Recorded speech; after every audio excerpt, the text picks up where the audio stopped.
Welcome to the Week 3 Fantasy Roundup with Ruben and Ryan. We're here to give you some of the best values and the guys you want to stay away from with your DraftKings weekly lineup. We're going to get you started, though, with quarterbacks. And, Ruben, what do you got for us? All right, thanks, Ryan. I'm going to start off with Drew Brees. Even though he's at $8,900, he is going to go off against the Vikings this week. I think the Saints are going to put a whooping to Minnesota. No pun intended there with the Adrian Peterson news. But he's had two mediocre performances thus far. Come on, he's Drew Brees. He's going to go for at least 300 yards and 3 touchdowns. I recommended him last week. He didn't have that great of a game because of the way that the game flowed, but I like Tom Brady again, $6,900. You know the Raiders are going to give up an explosive performance for the opposing team, either in rushing or passing. This week I think it's going to be passing. Tom Brady knows that his stats are kind of down this year, even though I don't think his performance has been that terrible. Look for a strong first-half performance against the Raiders in which he can coast in the second half. And then I like Geno Smith at $6,100. He's relatively inexpensive here. He's a lot better than you think. He's playing a depleted secondary in the Bears. I don't think the Bears' defense is that great overall. At $6,100, I would strongly consider Geno Smith. Now, one particular quarterback I would stay away from, and it's unusual to recommend against this guy, but it's Peyton Manning.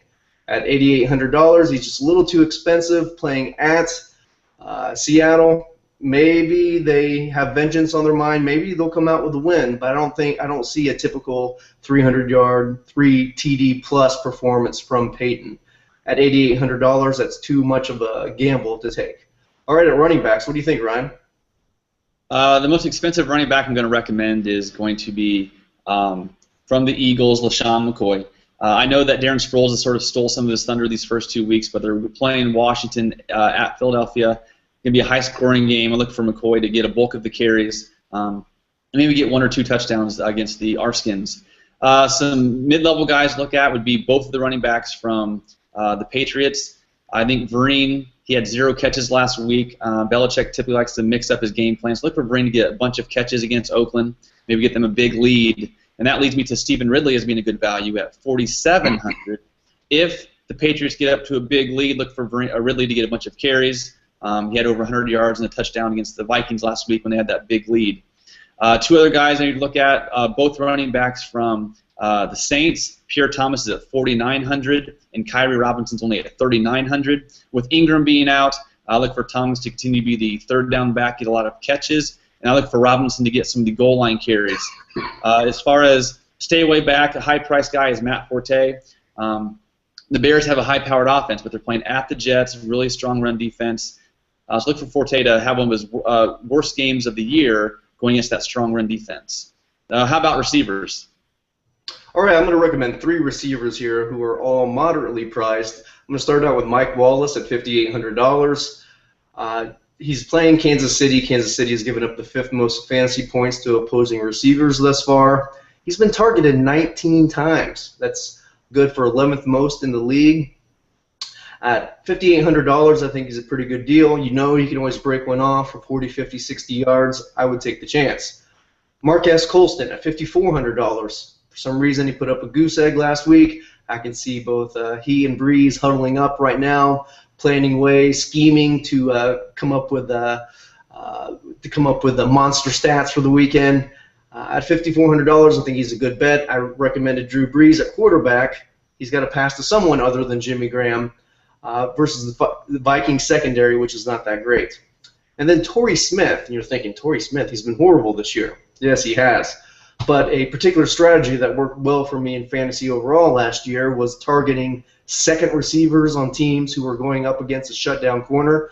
Well, Baltimore's playing at Cleveland. I think Steve Smith, or now Steve Smith Sr., is the primary receiver for the Ravens. And so I think Torrey Smith is going to get a lot of single coverage. At $4,500, he's very, very cheap, and I think he's finally going to have a good week. And then for receivers to stay away from Thomas and Walker from Denver. Who knows? They might have a decent game, but I don't see any kind of explosive performance that you need in these weekly formats against the Seahawks. All right, at tight ends, what do you think, Ryan? Obviously, if you got the money, like you said, Breeze probably have a good game. Jimmy Graham at 8,000, the most expensive tight end. So if you have the money saved up for that position, definitely a good way to use that. So two mid-level price tight ends who could have good weeks. Greg Olson playing Pittsburgh at 5,600. Number one target for a pretty mediocre passing game for the Panthers. And I think Benjamin, their number one receiver, a little bit banged up. So look for Olson to be high on the target list this week. And then Martellus Bennett playing at New York at 5,200. He's got two touchdown catches the first 2 weeks. And with both of the wideouts being sort of banged up for the Bears, look for Bennett to get around 5 to 7 catches against the Jets. Some cheaper options at tight end. Jason Witten playing at St. Louis. He's only 3,900. He hasn't had a good game yet this year, but you know that he's a favorite target of Romo. And then Travis Kelce playing at Miami. He had a ton of targets for the Chiefs last week. He's only 3,700. And with Charles being out and Davis maybe stepping in for him, look for Kelce to get more targets in the short passing game. And then to stay away at tight end is going to be Julius Thomas. He's had 2 monster games the first 2 weeks, but playing at Seattle. Seattle got burned by Gates last week for 3 touchdowns, so look for Seattle to try to shut down the tight end position for a little bit of payback because they're tired of hearing about how mediocre their pass defense is. What about some defenses for this week? All right, a top-tier defense that I like is the Panthers. For some reason, everyone's been against the Panthers this year. Their defense is awesome. So at $3,300, they're pretty expensive, but they're facing Pittsburgh. You saw Pittsburgh's offense last week against the Ravens. They couldn't do anything. Roethlisberger's been sacked 5 times already. He was sacked 42 times last year.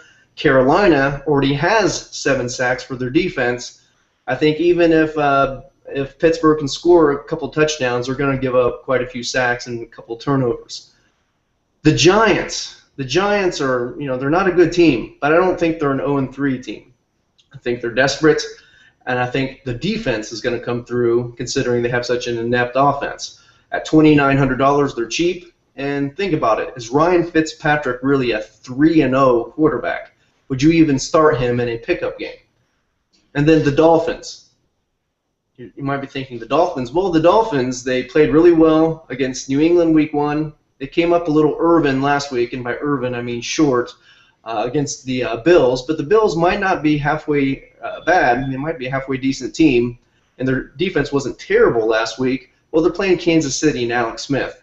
I don't think Alex Smith can afford to be as conservative as he's been in the past. I think he's going to have to take some chances. Kansas City doesn't want to go 0-3. But I think the Dolphins are going to prevail, and I think in large part because of their defense. At $2,800, they're a good deal. And then a particular defense to stay away from is the Bears. The Bears are overpriced at $3,100. I already mentioned their depleted secondary. I don't think they're a good defense to begin with. Any last words, Ryan? I would say that with week 3, look at some teams that are starting 0-2. They'll be in desperation mode. So look for some of their players to, even though they play 100% every game, every week, to really try to push the envelope this week. So I always try to target guys who are in desperation mode. They got to win. They're going to be trying to, play as well as they can to not go 0-3. So look for some of those teams that are in desperation mode already in week 2. Anything you want to add, Ruben?